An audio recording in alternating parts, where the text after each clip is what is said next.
5 tips to choose a piano teacher in Basingstoke. 1. Know what you're looking for before you start your search for a teacher. It's best to outline exactly what you're looking for in an instructor. If your child is just starting first-time lessons, your preferred qualifications may be much different than if you studied music in college and are hoping to restore your own skill set. Likewise, you have to balance your financial and time commitment with the goals you're hoping to accomplish. Here's a quick checklist of important questions to ask yourself. What do I hope to accomplish, or what do I hope for my child to accomplish, by taking lessons? What teacher qualifications are necessary to reach my goals for myself, my child? What additional qualifications would be ideal? What is my budget? What am I looking for in terms of time commitment, scheduling? 2. Ask around. You can glean a lot of insight from parents of students already taking piano lessons. Talk to friends, co-workers, community members, your dentist, anyone who's willing to share their experience. How did they choose their piano teacher? Are they happy with their choice? What would have they done differently? In addition to your peers, local music stores and schools are often able to provide knowledgeable suggestions on local teachers.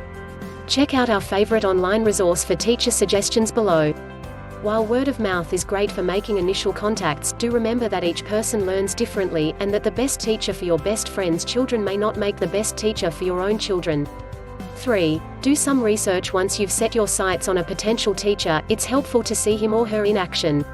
One great option is to attend a recital of his or her students. Pay attention to how the teacher and student interact with each other. Watch for signs of encouragement and see how the teacher interacts with parents as well. If it's not possible to attend a recital, speak with as many of your potential teachers' students, or parents of students, as you can. 4. Start interviewing potential teachers. Interviewing potential teachers is essential in deciding if they'll be a good fit for you or your child. You'll want to interview prospects in person, and ideally in the location at which the lessons will take place. When interviewing, focus on questions both general, like their overall teaching philosophy, as well as specific questions about their qualifications, expectations and methods. Ask them about themselves. What experience do you have in teaching? Do you teach multiple instruments? In our experience, it usually works out best to find instructors who specialize in an instrument. What are your credentials and educational background? What would you consider your greatest personal musical accomplishments? Do you belong to any professional organizations or take part in any professional development groups? NAVME, for example, do you teach full-time? Are you a student yourself? Do you hold any certifications? MTNA or related state associations, for example, ask them about their curriculum. What ages do you teach? Do you hold recitals during the year? Which instructional materials do you use? How and why did you choose them? How do you evaluate a student's progress? How much practice time do you suggest or require of your students? What kind of music do you assign to your students? How do you choose what music gets assigned? Do you have additional opportunities for students who would like to perform often or become more involved in music?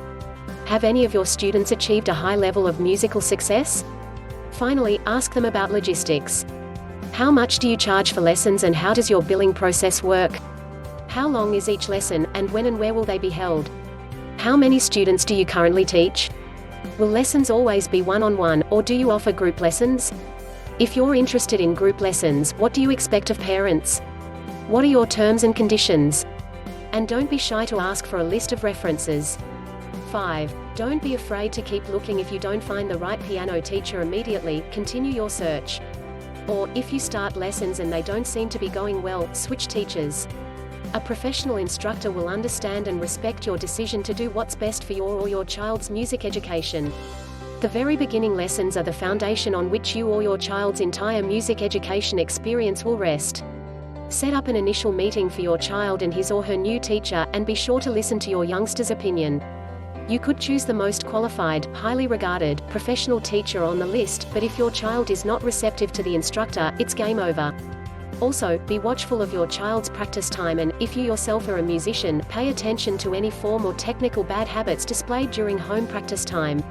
It's important that an instructor address these problems quickly, and if they don't seem to be addressed, it might be time to find another instructor. The right teacher will foster a love of music, aid in continued, measurable progress, and motivate their students to want to become the best musicians they can be. Watch link in the description.